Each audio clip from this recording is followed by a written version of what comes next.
So, after the break, we are going to resume our activity. Now we are going to listen to the second presentation, morning presentation. So,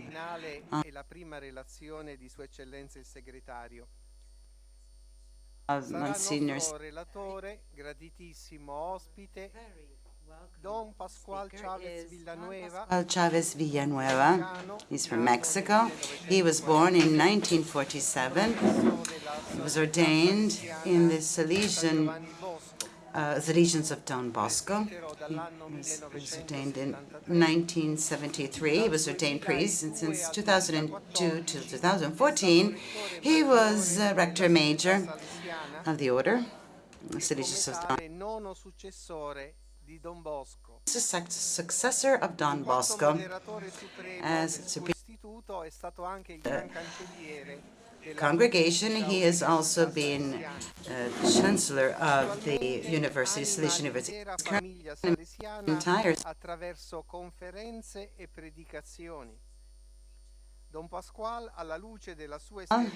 his charismatic experience is going to propose to us a speech on young people today and consecrated life. I give the floor to you. After having heard the words of the Holy Father, Your Eminence, and Monsignor Carvalho, you now have to stick to my presentation. His Eminence said that it was not good to sleep even if you were tired. I say you can, during my speech, you can drift asleep, because there was the priest who went to the psychologist and said, and among other things, the psychologist asked him, do you ever happen to talk while you sleep? And he says, well, I'm sleeping. How do I know if I speak in my sleep? And then what I can say is that while I talk, others sleep. That is for sure. So, well, I will continue talking. You can sleep. I give you the permission. So the topic that I have been given to share with you is the topic, the young and consecrated life today. So we are definitely in tune with the topic of the Synod. So the three aspects in which we are addressing: youth, faith, and vocational discernment. We are definitely in tune with the Synod, and it will be the way in which the Congregation for the Institute of Consecrated Life and Apostolic Life wants to provide its voice to the Synod. Without a doubt, the year of consecrated life in 2015 has been a moment of grace. Currently, and we must not deny, we are in a moment of standstill. Monsignor Carvalho was saying it's a moment of crisis. We're undergoing a crisis, and it's winter season, I would say. Why has it been such a beautiful moment, the year of the life of consecrated life? He called us to look at the past with gratitude.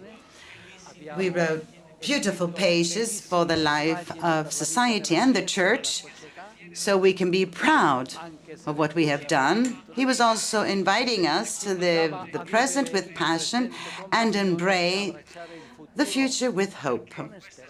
Because this hope is not based on our structure, but the base of this hope is on God. He allowed it to grow as an expression of following Jesus, and we have heard in the previous presentation, and it will go on until the end.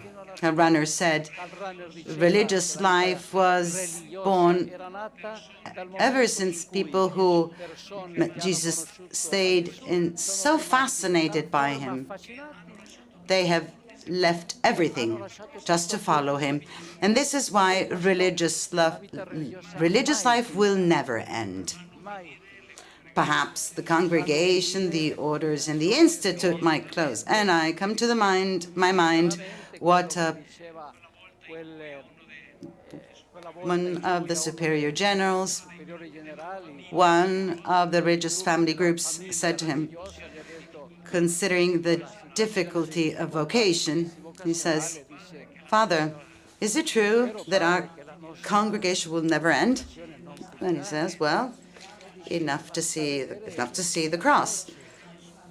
God let his son die, right, on the cross. What is this? Is that religious life will last forever. Congregations and orders might have to be renovated or might have to be born again, but religion will continue. We are living a situation of a new humanism without which we won't be able to understand the world of young people that we are trying to address. Pope Francis says we must listen to them. And the first thing that they want is to be listened to. I read, for example, what one of the great people of the Z generation, meaning of the latest generation that were born from 2004 onwards. And this young man who's now 20 years old, Giacomo Giassabol, if you have read his blog on the newspaper Repubblica, you will be fascinated by what he writes. The way he introduces himself. He says, someone is calling us the Z generation, the ones who were born with a smartphone in their hands. For Douglas Coupland was take the X and Y, Generation Y, were the generation that preceded us, the millennials, the so-called millennials generation.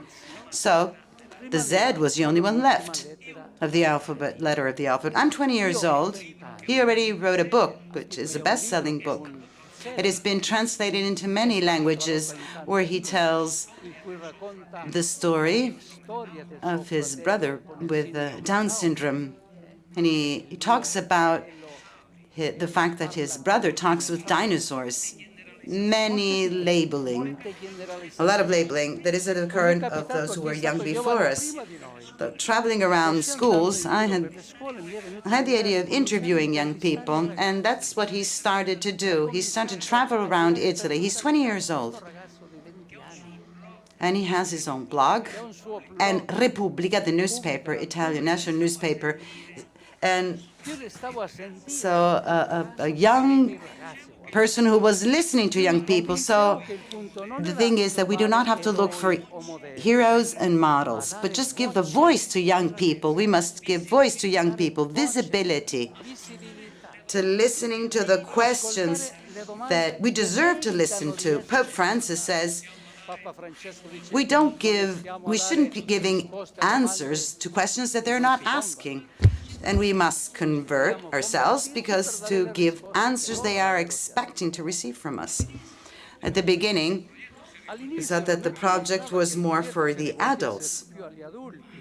But then I must say that every generation would disapprove from the previous one. Pasolini, the writer, usually say that young people are not what they used to be. It's a classical, and this was fit to all those who wanted to listen to us, who wanted to listen, was willing to listen to the big difference between us and the young who preceded us, the millennials that were born in 1984 until the year 2000. We are the first true digital natives. From no social to Netflix, Spotify, we live in a personalized world that always keeps us connected, in touch. We listen to what we want to listen, when we want to listen. We are the ones of WhatsApp. We don't know how to wait. We are the ones writing stories on Instagram. We learn to tell about ourselves ever since we are young. We are the ones of the snapshots. We live the present as never anybody has done before. We are connected to everything. We don't dwell too much on many things. We are passionate also. We are the one of the medical progress. It's more difficult to us to live with death. We play music with tablets, with a computer, because a band does not need to have its instrument. We are the YouTube generation. We do not move to buy clothes. We just buy stuff on the internet. We play poker online. We live through the links, through hashtags, with the links on Facebook. This is a quote from a young person. He's describing young people. Some of us don't even know what G8 is all about because they still haven't studied it. But our parents ask us how to do a login in a smart television. We're not worse. We are not neither worse nor better than them. There is a time to discover whether we will be capable of taking choices or right choices. In the meantime, I think it is worthwhile to listen to what young people have to say. This is in the words of a 20-year-old young man with his blog. Why am I saying this? Is because without a doubt, we find ourselves in front of a new generation of young people, and we have heard it from themselves. I mean, they're neither better nor worse than us. I can tell you that when I see them, I think they're more courageous than us. They're bolder than us. They had to live with destroyed families. They had to live in families where the father talks about his girlfriend, where the mother has a friend with a man with who she lives with, and they are left alone. This is very tough for them. So I have a topic which is quite broad, because we must make a differentiation. Also considering the fact, and this has been said with the questions asked to Monsignor Carballo in such two different situations where young people live. I have just come back from Japan and from Ethiopia, where I met young people, and I can tell you, really different one from the other, and the sensibilities are also different. So therefore, trying to talk about young people in general and the young people of the 21st century without considering the broad range of people who come from Europe, those who come from America, from Asia, from Oceania, from Africa, this would inevitably mean succumbing to an Eurocentric vision. On the other hand, clearly what is happening to the religious life in Europe is already in progress elsewhere. For example, in Latin America, where the situation is completely different than the one here. The fact that there's no vocations in Europe, when there's no children in society, where the first problem is, rather than a vocation, it's a demographic problem. It's more than a vocation or religious problem. When there is a high level of well-being, with a social retirement income of 600 euros, which there's no poverty where we see elsewhere. Not because there are no poor people, but we don't see poor people in this part of the world. This, in fact, is happening already in Latin America, where they're full of young people, is filled with young people, where there's still a cultural and religious, Catholic one, where there's a lot of poverty. This means that there's something that we must learn to read. keeping this into account, we must say that this new humanism, known as planetary culture, that is transforming the world into a so-called global village where men and women live, with the influence of the powerful means of social communication that are not they just don't process data, but they even create a culture.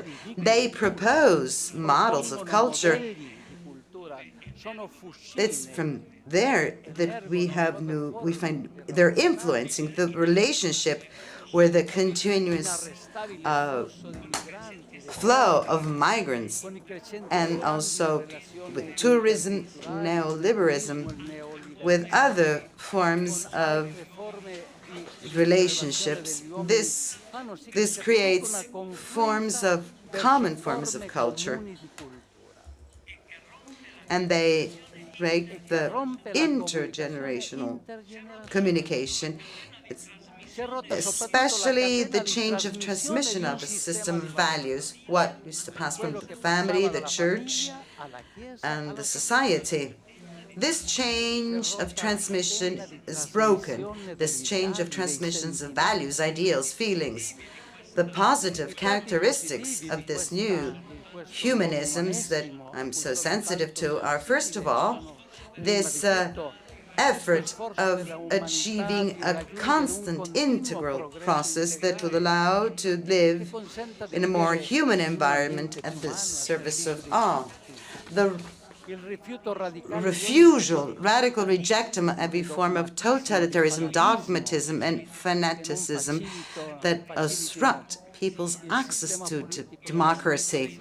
The respect for the rights of the individual, the exercise of freedom, aggressiveness in the face of imperialism, and unjustified privilege of certain sectors or social classes, the aspiration of a systems of good relationship, egalitarianism, supportive, all these positive values that we must support if we truly want to be in line or in tune with this new generation. But at the same time, we are witnessing a deep change of values that is eroding not only the moral, but also the natural principles. For example, what has to do family and gender equality that the Pope labeled as a form of cultural colonialism that's being imposed. The man of the 21st century, this can be seen especially among young people, has lost hope in the utopias, and therefore is unable to take serious and long-lasting commitments. It's said because why should we take commitments, and even more so final commitments, because utopias are gone, being affected by pessimism, a skepticism before the world's reality and its future.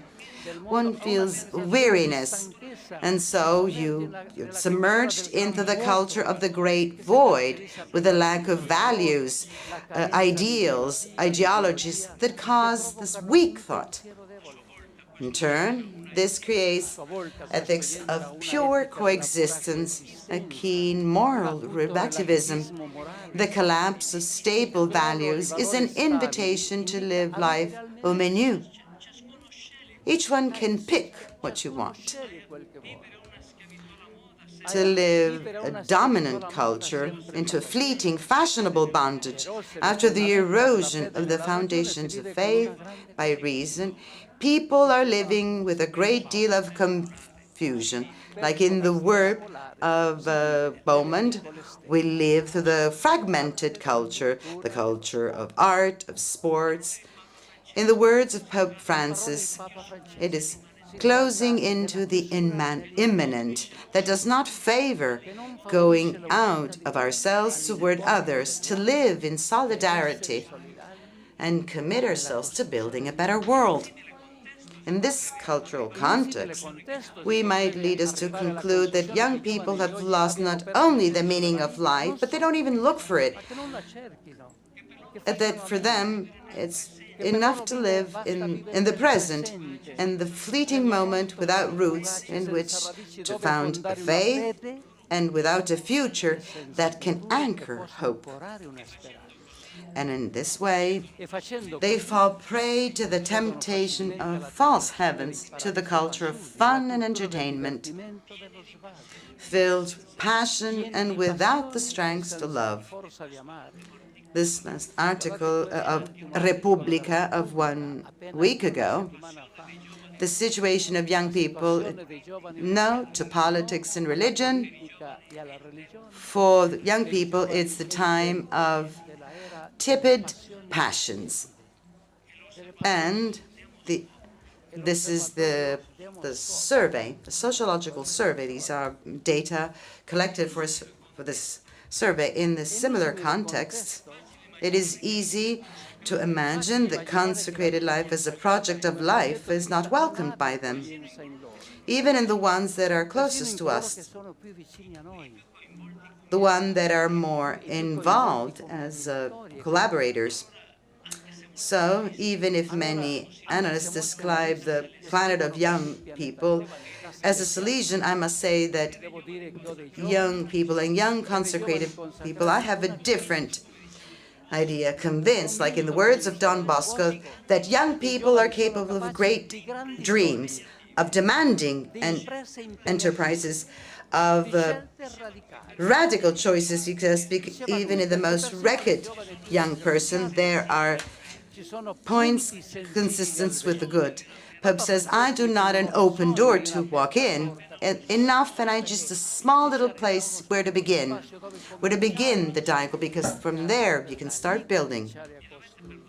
You must forgive me if I quote Don Bosco again, but I do this just for the simple fact that I consider him more modern and timely than ever, against all forms of elitism.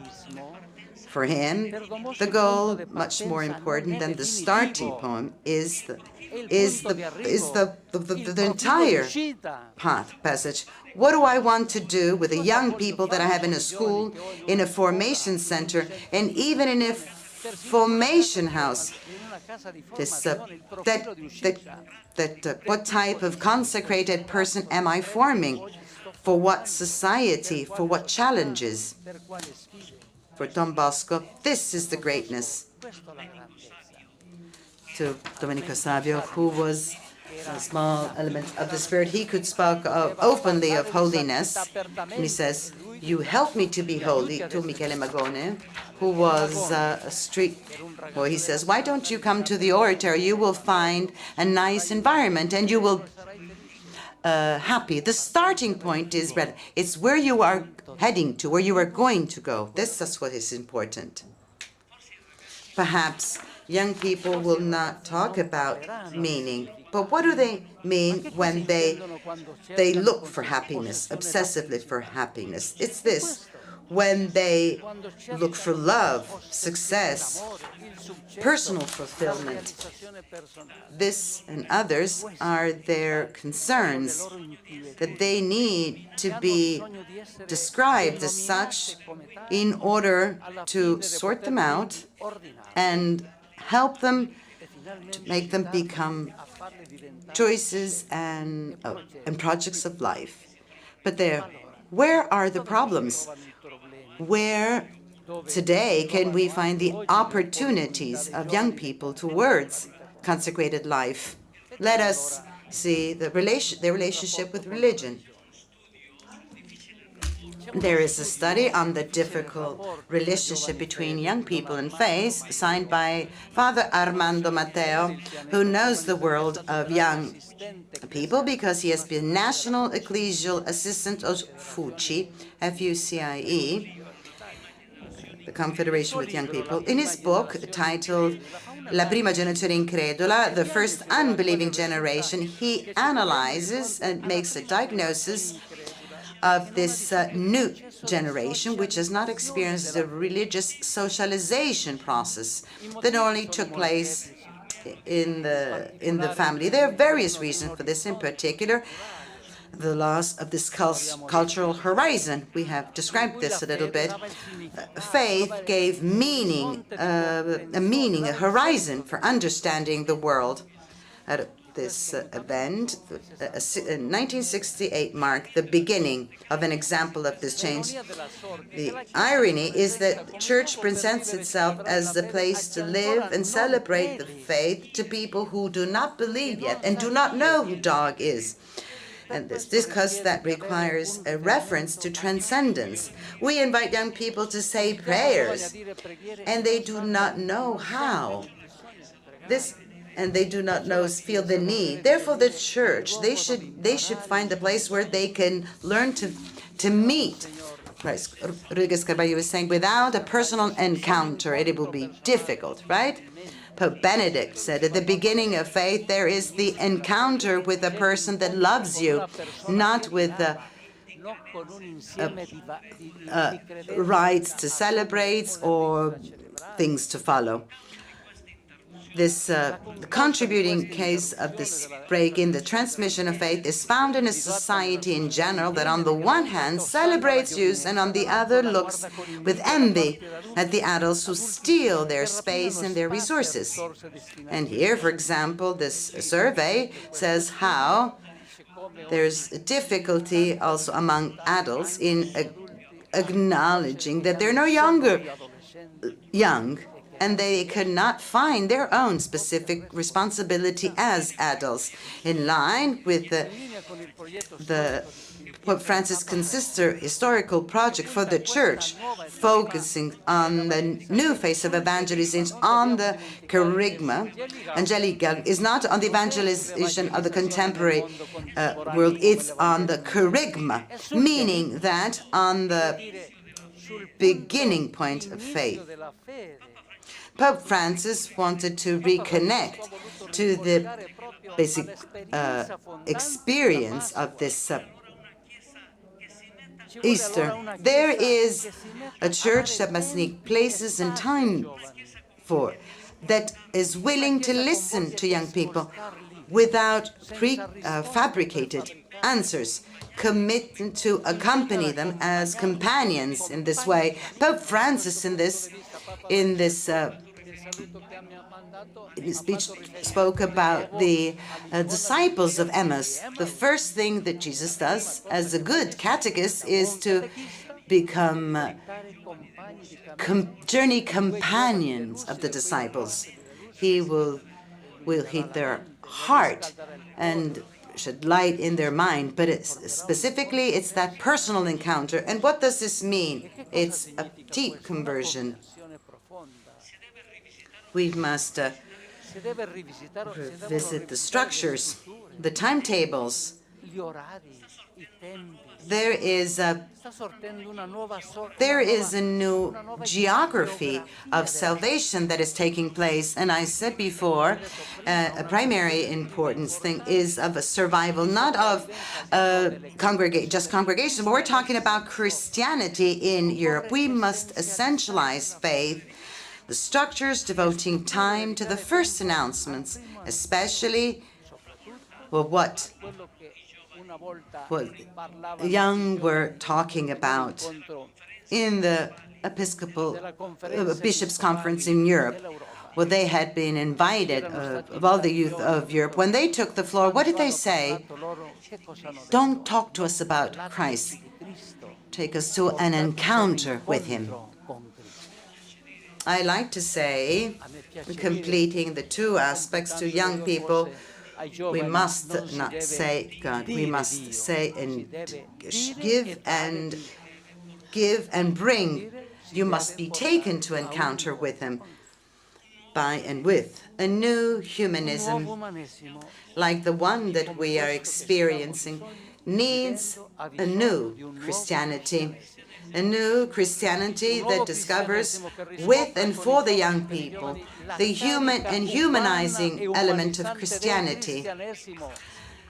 The need the fact that this could be a threat for one's own life. This means that you have not understood the goodness of the gospel if you just think that the way in which the beginning of the words of the Gospel of Matthew in chapter 5, it begins at the beginning of Jesus in his public life presenting a program of beatitude, of happiness. This is what Christianity is, the project of happiness, with people that have the courage to together with young people what they announce. And we have spoken about that it's not enough, the word, if it's not accompanied by the witness. We need to creating alternative communities that live what they say, that renounce to idolatry of money that today has become the true idolatry of power, that they experience the freedom of being loved by God, and so capable of loving one another and to love. There's a need for a new Christianity that is no longer chronological, based on a set of rites of passage related to the states of life, but karyologic, that involves exactly this opportunity to meet Christ. This entails inventing kairos, meaning open opportunities to the full range of today's believers. Personalized initiatives thanks to which each one can adjust one's own relationship with God before having one with the doctrine, with the cause of the kingdom, before moral issues, to the sense of proximity before church ritual. There is the need of Christianity that cares more on the transmission of the grammar of the Christian life rather than indicating a unique model of how to live life. Faith is not uniform. It is always an expression of the individual freedom that through hidden and often conflict path is converted into love. And there are some communities such as that of Bose, that of Tese, that of Camaldoli here in Italy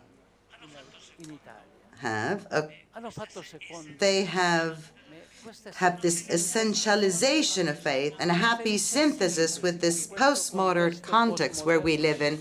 And it is clear that in a society that is always more secularized and post-Christian, like that of Europe, that religion has not been, it is clear that it has weakened. It should not be that this symbolic universe is distant from them as young people. It's not just as a problem of language, but especially in a way of life.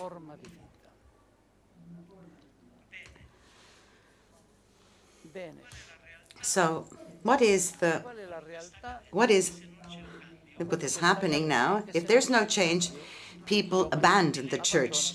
I'm going to read what the preparation document of the Synod says at point 1, 1.2. A document by the Preparatory Commission of the Synod for the entire church. Be cautious towards those who are outside the personal relationships. Young people often have lack of trust, indifference, or indignation towards institutions. This does not have to do only politics, but also even more so formation, institution, and the church itself. They would like it closer to people, more mindful to social problems, but they don't give for granted that this occurs. in the near future. All this is carried out in a context where the belonging and religious practice become always more traits of a minority. Young people are not against, but are learning to live without God, the God presented by the gospel, and without the church, instead of turning to spirituality that alternative ones, not institutionalized, or having ones that have strong identities. In many places, the presence of the church is not as present, and it's more difficult to find it where the dominant culture is usually are in construct with evangelical values, that either they are elements of one's own tradition or a consumerism and individualism stance. This is why this new humanism calls for a new Christianity, that the one that Pope Francis, in line with Vatican Council II and with Aparecida, is trying to bring about as a historical project of the Church. So, therefore, what is the attitude of young people towards consecrated life? Now the question is, what do young people think about consecrated life? Even if in Spain, participating to the in October of 2015, where I was invited, before my speech, a sister presented the result of her research on the place that consecrated life has in young people in Spain, and I was taken aback by the results. That actually was last on the list. It was last on the list of their preference as a choice of life. As a meaning, it says what is it's all about. It's a waste of time. I think that overall, young people sympathize with courageous choices that religious life entails, but not if they're identifying with many of the expressions of our religious life. The fact, which is clear, I was saying that even animators, the ones that are more involved in the missions, they feel at ease with us. They participate in many of our activities, but they do not want to be religious. We're not surprised by the fact that the World Youth Day, we shouldn't be surprised, are full of enthusiastic young people. But seminars and formation houses instead are empty. We shouldn't be surprised by this. Many are the reasons, above all, cultural ones. In a society where absolute freedom, the right of self-determination and self-realization has been absolute, that is made of sexuality and pleasure, true cult. A society that made of wealth, what makes life better, it is difficult to understand consider obedience, chastity, and poverty, consider them as values that, above all, live to a full fulfillment of a life. Among the reasons, there's a lack of knowledge of what the identity of consecrated persons is all about. That part of a crisis is our fault. And you know why? I have heard it from India. In a meeting with the general superiors, to the question that I had heard in a small conference organized by USG. I don't know if Monsignor Carballo was there. Yes, I think you were there. The person who has represented India said when people have material needs, they come to us. When they have spiritual needs, they look elsewhere. What does this mean? That we are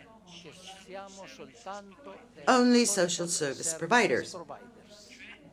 That is, We are social workers, that they do not show the deep identity. Who are we? Identified often not by what we are, but what we do, confusing the mission with the services, which is quite a different, they are quite different. Young people, our collaborators, admire our tireless way of working, our generosity, but they are unable to see the deeper reasons, the absolute of God, the charm of Christ, the commitment for his kingdom. These three reasons will be sufficient if we will render them visible to continue to give enchantment, to give back enchantment in life, but it's to do things that everybody else is doing. Why should we give up to so many things? And this confusion between mission, which means to be bearers of the signs of God and his love, and services, like in the educational, health, and welfare field, has led to the fact that young people progressively see fewer religious in the works, and also for the reduction of the personnel. Sometimes I wonder, once young people become consecrated, what are we communicating to them? The richness of a charism, the beauty of the spirituality, the dynamism of the spirit, or just simply activities to manage? Because what they feel is that is what is put in their shoulders. They have to shoulder activities to manage rather than a charism to incarnate and carry forward. I have to conclude, and then you will receive the entire text. I will conclude with this because it's not included. How can we communicate to young people of today the beauty and the validity of consecrated life? Well, I think that the verbal and gesture language of Pope Francis puts us on the right pathway. Both his words and his gestures, empathic listening, huge sympathy, and unconditional welcoming, true cordiality, open-mindedness, and giving up any form of dogmatism, and truth oriented to loving and merciful attitude of Jesus, we shall proclaim the joy of the gospel. The only vocational campaign that wants to be credible, visible, and fertile will be the life itself of the consecrated men and women, a joyful, happy life. Thank you.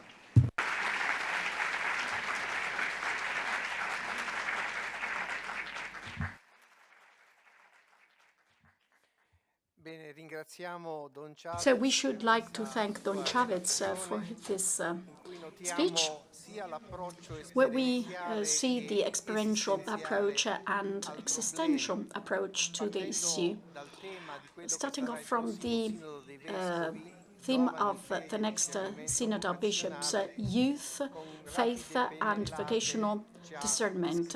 Well, with big strokes, he's described the new situation of the youth, their life circumstances, deep change of values and their relationship to faith and consecrated life, and is in a way also suggests a pathway to be followed, i.e. to create experiences that is termed kairoi, leading the young people to Jesus.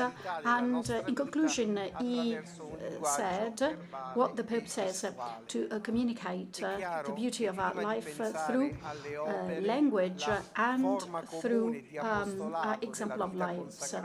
Now, the common form of a vocation ministry is one's presence and one's witness, and works to take up a value to the extent to which these are lived as charismatic experiences by religious men and women.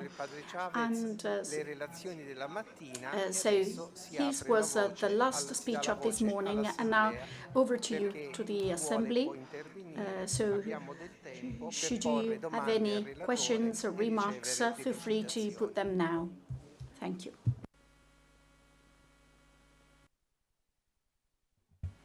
Vale la regola che ho detto. Always the same rule as before. For those who are not sitting in this room, well, they have to come here to put your question or your remark in a live microphone. Thank you.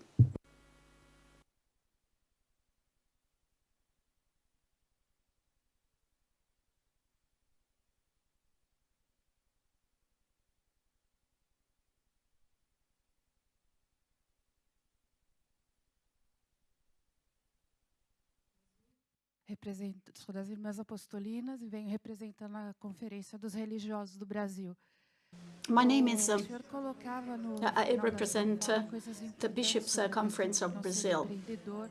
Well, you were talking about the fact that we do not have to be entrepreneurs because young people get passionate thanks to our life witness. Now, according to the experience that I've lived in Brazil, and Cardinal Bratz knows very well this situation, so we see many vocations in the middle of new communities with great fundamentalism and going back to a consecrated religious life, but following a very radical model, not based on the radicalism of the gospel, but of rigorous rules. Life is related to the social situation, but the life is hard, whereas congregations they are fully integrated with the local realities and trying to be open, given very few opportunities. What is your interpretation of this reality? Daughters of Mary. Well, first of all, I'd like to say that I really appreciated the intervention of the Reverend Father. The congregation really likes this speech, and you invited us to authentic, genuine religious life. We have weaknesses. Well, this is true. We have weaknesses. On one hand, this is true, but on the other hand, we also need to recognize and take into account the authentic life lived out by religious men and women. As you said, in Spain, young people are happy to see the consecrated men and women, and they consider their choice to be authentic, genuine, an act of courage, but they do not want to opt for religious life. So my question is, how can we invite young people and convince young people that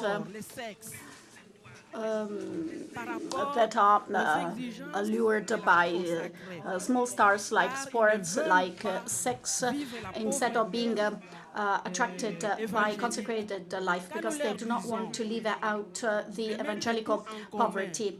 When we tell them to put everything in common, when we invite them to opt for a Christ as their spouse, when we invite them to obey, and when they do not want to obey, well, they think that today the material, the marriage are most interesting and the small stars are more important.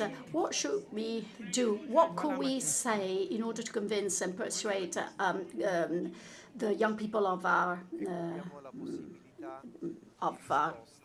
current days, of present day? So let's answer this first group of questions.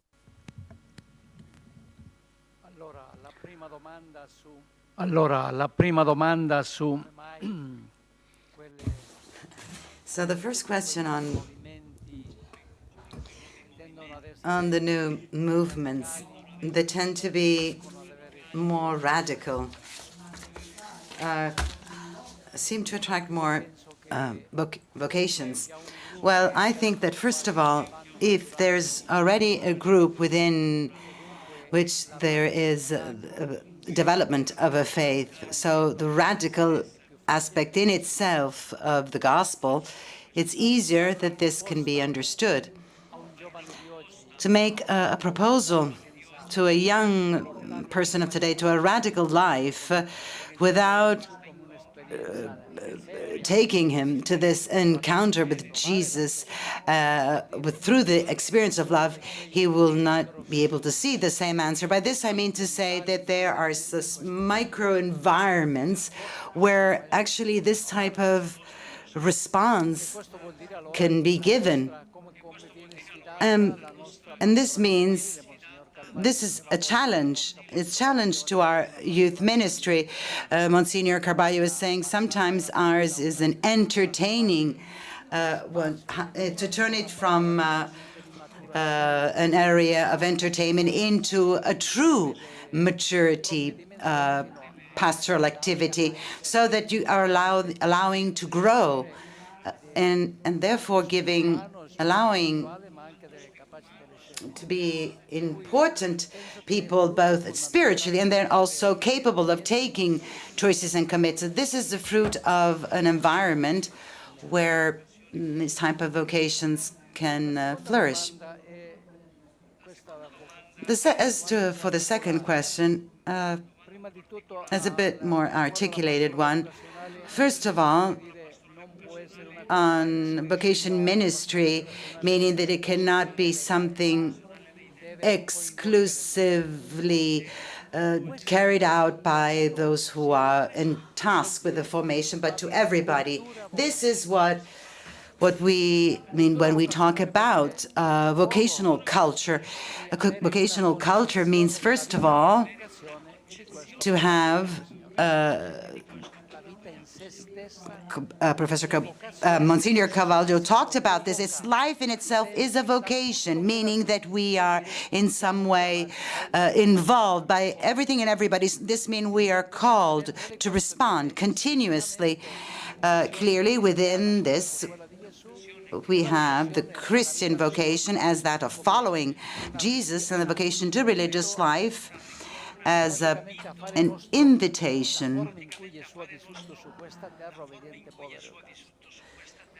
to follow Jesus in obedient, poor, and chaste. In this, definitely, this vocation ministry should involve others. The second aspect is that everyone truly should be, in doing this, they should have the ability to communicate this vision, because if not, it is not so useful, because the person who is in charge, among inverted commas, for vocation ministry is acting sort of like in a proselytism, as if rather than in providing a complete environment where it's, as I said, is a micro environment where the great choices are taken and where vocations can emerge.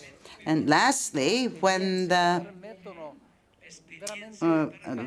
experience that allow to understand that it's good to live for others, and therefore you start to think that we can give a direction of our life with this typically vocational perspective. I share completely with you that today more than ever, it's not just should be tasked to one person, and this would be proselytism, but rather to create, again, the vocational culture where vocation must flourish for any type of vocation within the church. The second question was on how to talk to those who have already been consecrated, especially in allowing them to become agents of a pastoral vocation, but then also allowing for youth ministry can truly be fruitful. As for the third question, I must first of all say that definitely the coming synod, Bishops' Synod, it is one of the most meaningful events, recent events, because it has to do with a true data, which is young people that abandon the church. Therefore, Pope Francis, the first thing that he said was, we must first of all try to listen to everybody, not just the group of those who come to us, but we must listen to everybody. This encounter that we will hold in the month of March or April, I don't remember precisely the date, when it's on Palm Sunday. This has this focus. This means to have the courage to address the situation. The second point is how to allow faith to be presented in such a way for it to become an enriching element of the individual and of the society where we live in. And clearly, in this respect, also the possibility of having more vocations. As for the last one, what to do to invite young people of today to consecrated life? Many of the things have already been said by Monsignor Carballo in his previous presentation when he spoke. This is according to each context, according to the following of Christ, and especially it's not to hide the demanding aspect of the gospel, of this radical choices. In this aspect, this is a countercultural feature, right, that is present in this. I think that this will be, is going to be a fruit of what will come out tomorrow when there will be this the sharing session of what is already occurring.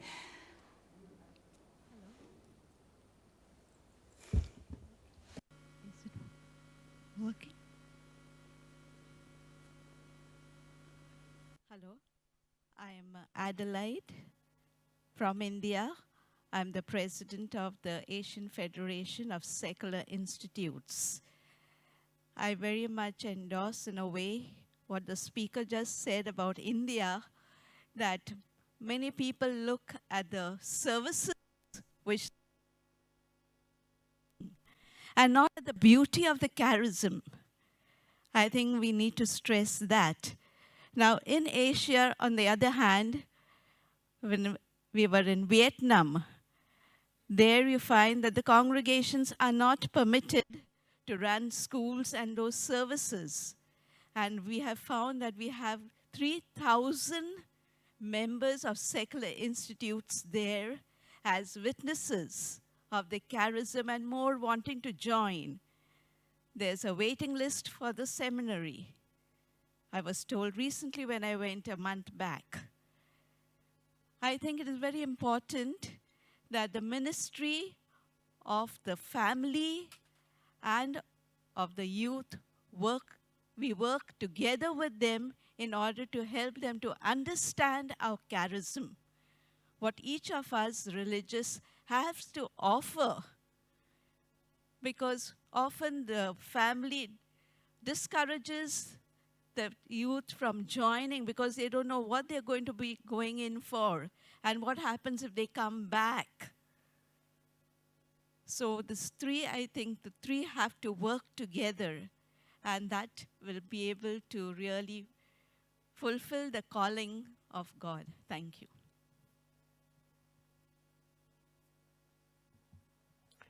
Ancora un altro paio di domande.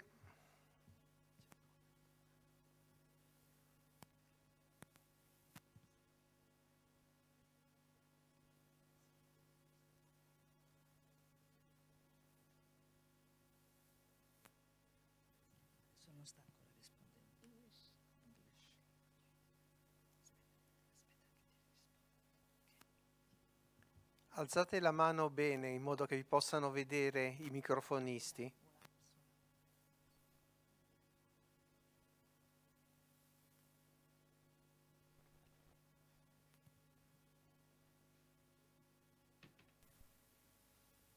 Gracias.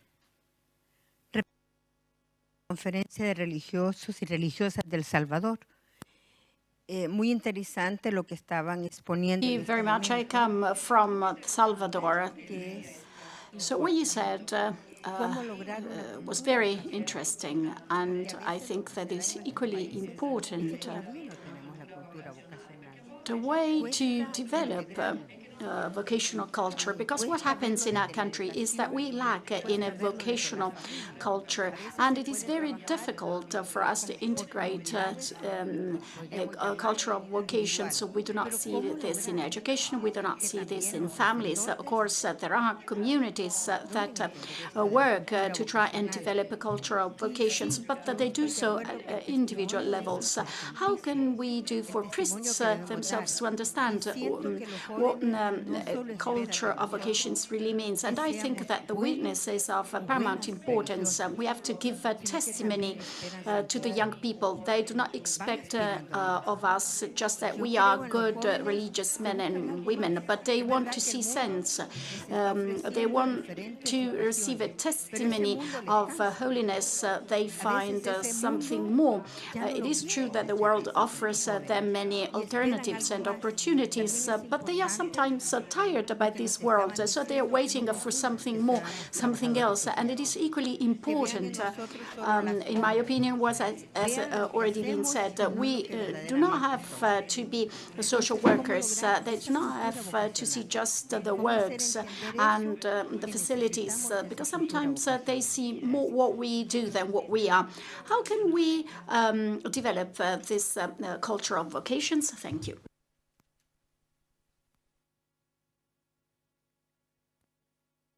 Eu queria realmente cumprimentar todos aqueles que falaram hoje pela manhã e que levou a gente a fazer uma profunda revisão da nossa vida também, não só da nossa prática.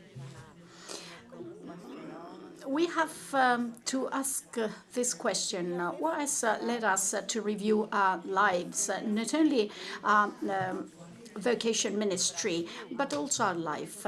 Let me strengthen, let me repeat and spend a few words on our presence in Brazil. I come from the Society of Mary in Brazil, and I'd like to say that strengthening I'd like to strengthen what has been said.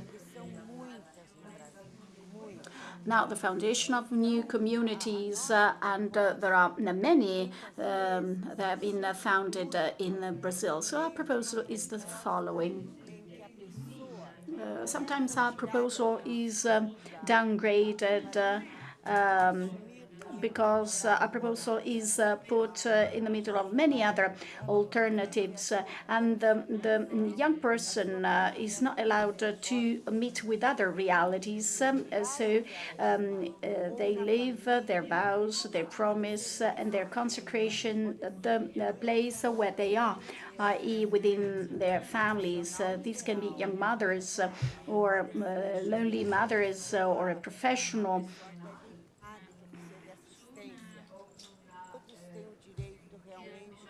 or a young person that needs to be helped. We all have the right to be consecrated, and what I ask, and I'd like to ask to all of you, and to our cardinal who comes from our country, and to Archbishop Carvalho, because he comes from Latin America too.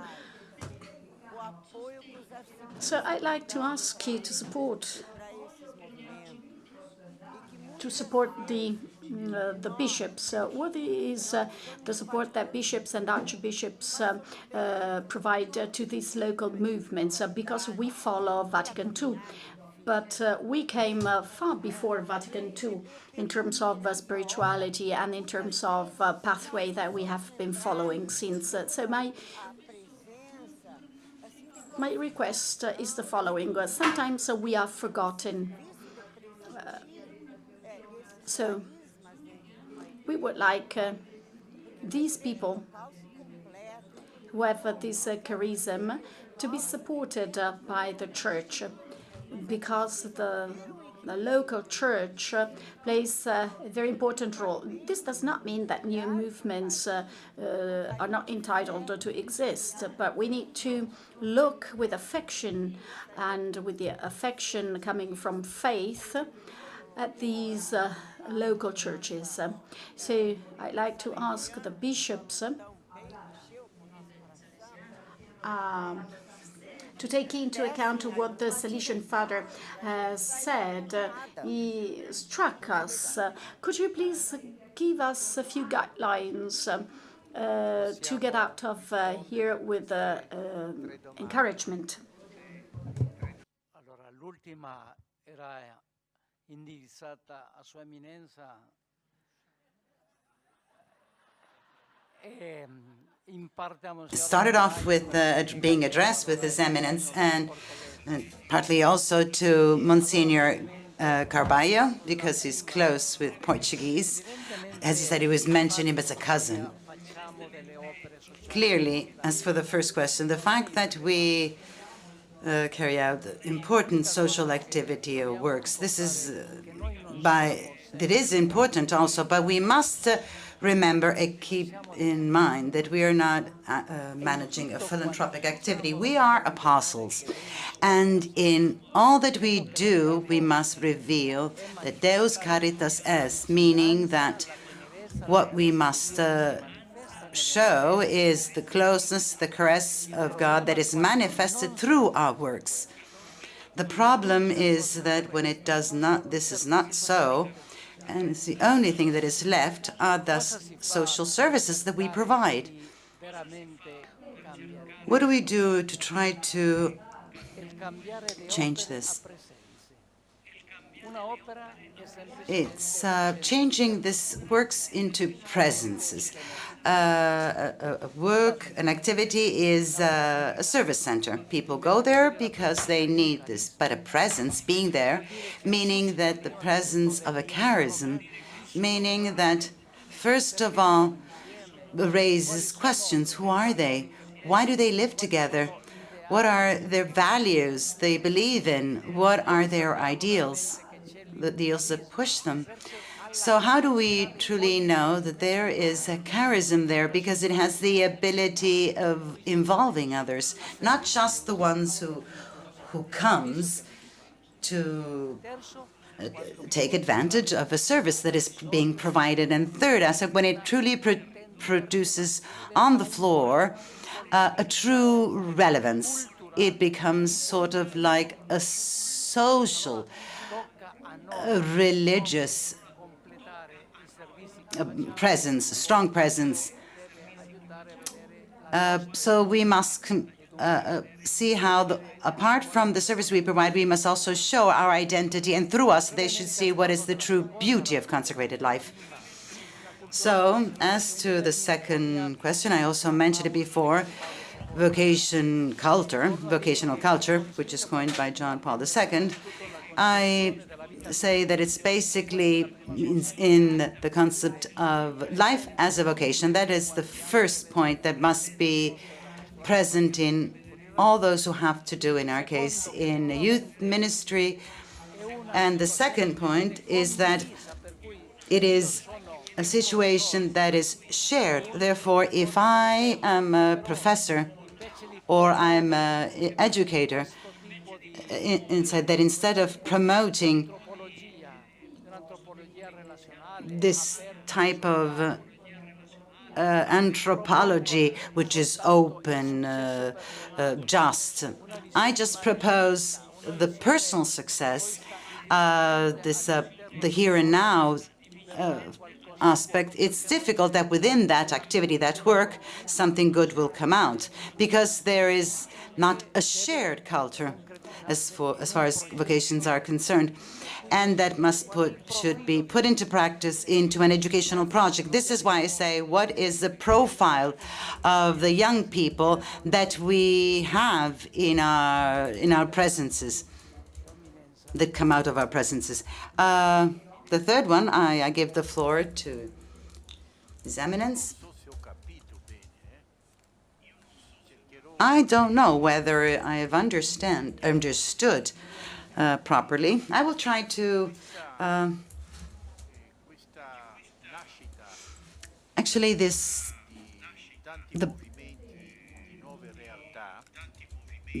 birth of many movements of different realities.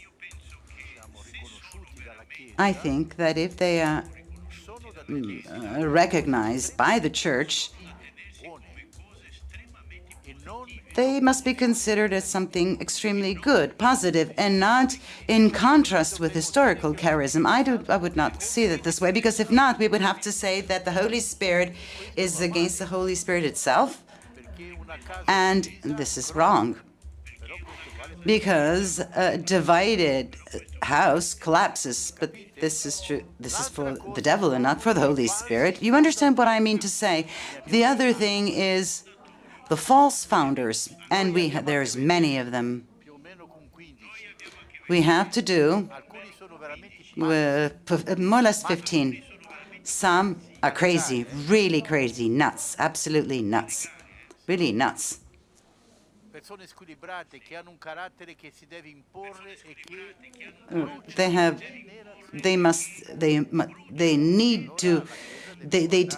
impose themselves.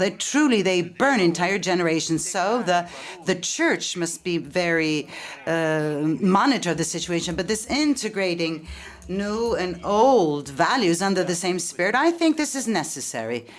We mustn't doubt of these new movements. Lately, I've been thinking of the Holy Spirit more of something that stabilizes the Holy Spirit, but it's something that destabilizes, as the one who moves things, that pushes us to go out from where we are, but not to concentrate into another fad, but rather to concentrate on what we have left, which is we have neglected, which is the gospel. We must recenter ourselves in the gospel. This means that the diversity does not create problems to the unity of the Church. This is not true, but it enriches it.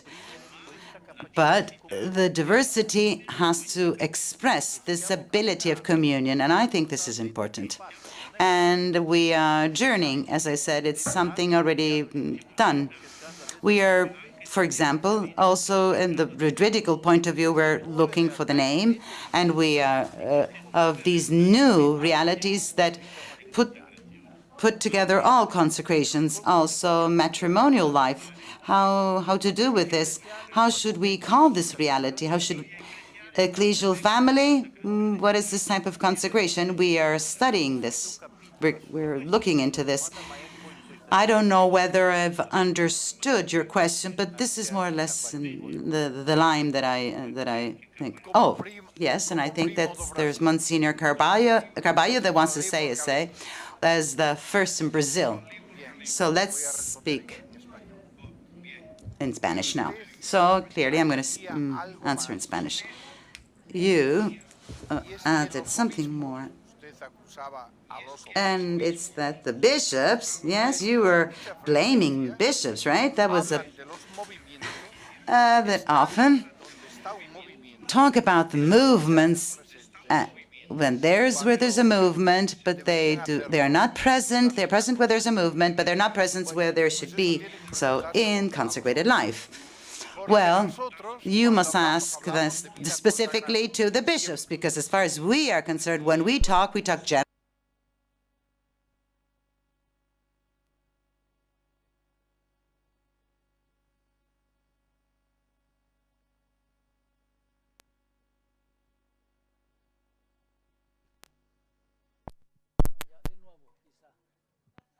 Yo entiendo muy bien por dónde va usted. Y yo doy gracias a Dios, como religioso que soy, que hayamos tenido, gracias al Espíritu Santo, un Papa religioso que tenemos todavía.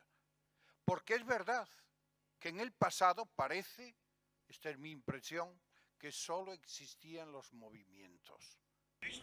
But this is a question for us as religious people.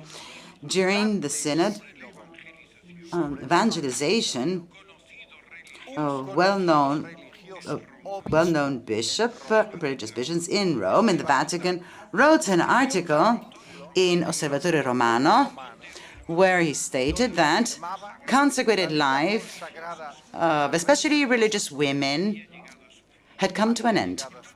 Therefore, evil is not just outside, it's inside as well. And the last homily of Pope Benedict, February the 2nd of 2013, that I consider his testimony of consecrated life, because it was the last speech, official speech. He said it was addressing the consecrated man and women should not get together to the prophets of ill fate, because I think that among the consecrated, they think that you're doomed among you, and that's the evil. That's where the evil lies. And this is what prevents us to be courageous enough to propose to others to join us. Therefore, the big question that comes to me when I speak about vocation ministry, I'm asking myself, Jose, religious, do I believe or not in the correctness of consecrative life? Because I myself do not believe it, how can I propose it to others? So right here, I hope that this conference can be useful to propose to others, but at the same time, it should be a self-confirmation from your side. And then I think that what is happening to religious men and women, that we should revise the mission in the Church of Consecrated Life. The other day, I was with a group of religious people. I won't mention the name. The founder was a diocesan priest that founded a religious institute, and I was telling them, I have the impression that you're doing the opposite. Of religious, you are turning into diocesan priests, the other way around, because they're all parish priests, all of them. And I said clearly, you should turn to a diocesan seminary. And I also what Don Pascual mentioned that he had learned in India. If this is true, this is very serious. When you need bread, they come to us. And when they need God, they go elsewhere. This is very serious, right? This is very serious. I'm happy that they come to us when they need bread, and we must give them, we must feed them. And if we don't have something to give them, we must look for it. But if it's even more important, when if they need God, they should turn to somebody else. They should turn to us. I think that consecrated life, it really wants to be vitality in the present and in the future. It has to be prophetical. The Pope stresses on this post constantly. Where is the prophetic aspect of consecrated life? This is a question we must ask ourselves.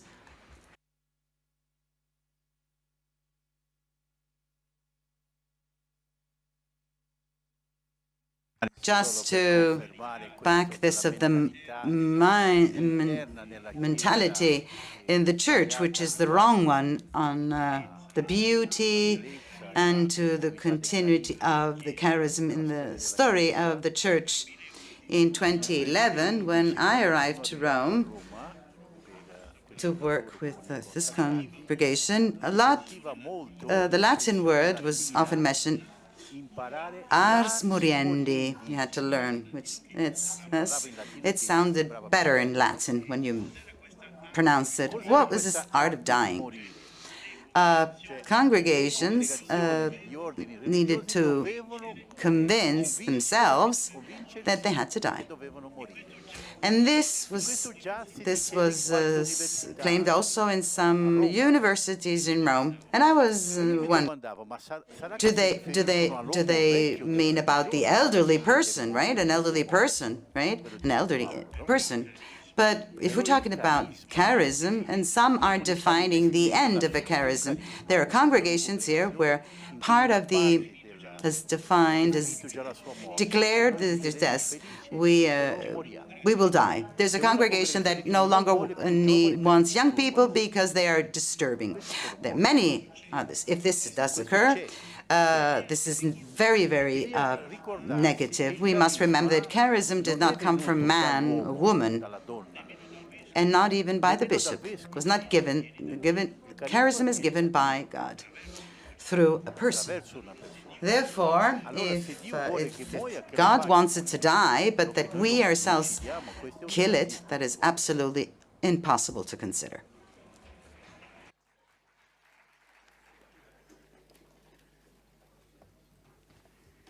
Nel nome del Padre, del Figlio e dello Spirito Santo, Padre nostro, che sei nei cieli, sia santificato il tuo nome, venga il tuo regno, sia fatta la tua volontà, come in cielo.